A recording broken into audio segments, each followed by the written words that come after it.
जो भी बहनें बीच में खड़ी हैं, आपसे प्रार्थना, बैठ जाओ बहनों। और सेवादार बहनें भी बोलो ना, इशारे से आप बिठाएं, पास जाके बिठाएं, आगे होके उनके पास जाके, शोर ना करें। माता बहनों बैठ जाओ आराम से। ऊपर ना रो भाई, बैठ जाओ, नीचे बैठ जाओ भाई, माता बैठ जाओ। भाई सब लगभग बैठे हैं, इस साइड में कुछ खड़े हैं, तो आपसे भी प्रार्थना, बैठ जाएं। और ये सर्वधर्म संगम सत्संग है। सर्वधर्म क्यों मानते हैं हमने सदगुरु की कृपा से हमारे गुरु जी शास्त्र नाम जी महाराज, जिनकी आप ये तस्वीर देख रहे हैं, उन्होंने बोला कि सभी धर्मों को पढ़ो। हम 23 साल के आए थे गुरुगद्दी पे, तो उन्होंने बोला कि सभी धर्मों को पढ़ो। हम नॉन मेडिकल के स्टूडेंट रहे, जितनी देर पढ़ पाए,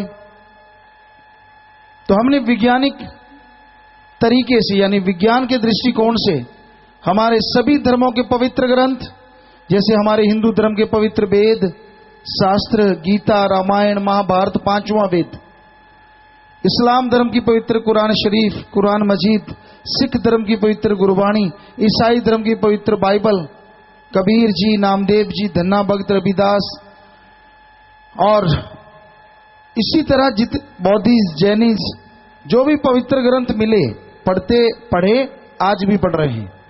तो हमने सभी धर्मों को पढ़ा, अध्ययन किया। एक बात सामने आई, सारे धर्मों में एक ही शिक्षा है, भाषा अलग, कहने का अंदाज अलग, 99% सब कुछ एक जैसा है। और लोग फिर भी झगड़ा करते हैं, मेरा कोई और, तेरा कोई और, मेरा मेरी ने मार रखा है। धर्मों में कहीं कोई ऐसी जगह नहीं। धर्मों में तो लड़ाई झगड़ा करना ही सिरे से खारिज है, गलत है।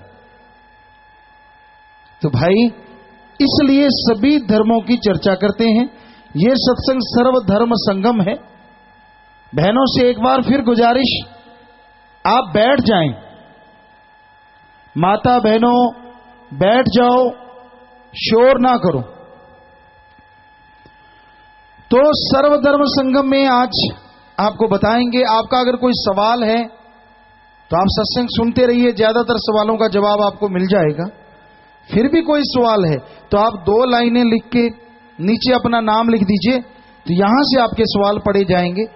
हम कोई विद्वान नहीं हैं, हम तो आपके सेवादार हैं। जैसे रात को चौकीदार आवाज देता है, हम आपको दिन में चौकीदार बन के आवाज देने आए हैं कि जाग जाइए, बुरे कर्मों से हट जाइए। तो फिर भी जैसा भगवान जी ख्याल देंगे, आपकी सेवा में आपको बता देंगे।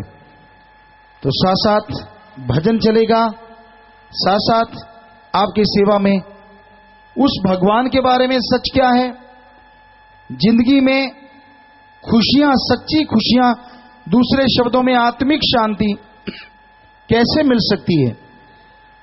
आप जीते जी गम, दुख, दर्द, चिंता, परेशानी, बीमारियों से आजाद होके मोक्ष कैसे हासिल कर सकते हैं, तो आपकी सेवा में अर्ज करेंगे, आपको बताएंगे। तो आज का भजन है, कीमती है ये समा इसे लगाता कहां, सत्संग में आ जा फायदा उठा जा, देखे जो सब नाशवां, देखे जो सब नाशवां। बेशकीमती समय मिला है आपको। 2 तरह यहां समय की परिभाषा है। एक तो है मनुष्य शरीर, मानस शरीर। 84 लाख शरीरों में बेशकीमती शरीर है ये मानस का शरीर। लेकिन इसे सर्वश्रेष्ठ क्यों कहा? हमारे हिंदू धर्म में आता है, मनुष्य शरीर भगवान की तरफ से, भगवान की बनाई सर्वश्रेष्ठ कृति है और इसे अधिकार मिले हैं, स्वतंत्र है बहुत हद तक। इस्लाम धर्म में आता है, अल्लाह ताला ने बंदे को अलग से नवाजा और यह खुद मुख्तियार है। सिख धर्म में आता है बंदा मर्जी का मालिक, कर्म जो मर्जी कर ले। और ईसाई धर्म में भी आता है कि इंसान जैसा कोई शरीर दूसरा नहीं है। लेकिन अगर निगाह मार के देखें फर्क क्या है इंसानों में और पशुओं में। खाता पशु भी है, खाता इंसान है, बल्कि इंसान जब चाहे जब मर्जी हो खा लेता है, पशु को जैसा मिल जाए जब मिल जाए तब खा लेता है। दोनों का मकसद पेट भरना, अपने लिए ताकत पैदा करना है। बाल बच्चे परिवार इंसान के होते हैं, पशुओं के भी होते हैं। काम धंधा इंसान करता है पेट भरने के लिए, बच्चों को पालन पोषण करने के लिए, और काम धंधा पशु भी करते हैं खुद के लिए, बच्चों के लिए घोंसला बनाते हैं जैसे इंसान घर बनाता है। फर्क क्या है फिर? इंसान को सर्वश्रेष्ठ क्यों कहा? बल्कि पशुओं की तो जीते जी मलमूत्र खाद के काम आती है, और मरणोपरांत हड्डियां चमड़ा मांस सब काम में आ जाता है।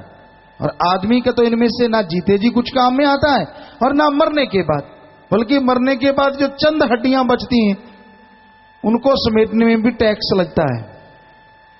कहीं जाना पड़े, आप समझते होंगे, कई ऐसी जगहों पे जाके वो अस्थियां वो फूल तो वहां पे लोग ले लेते हैं कि भाई ये पैसा चाहिए तभी ऐसा होगा, तभी मुक्ति के लिए।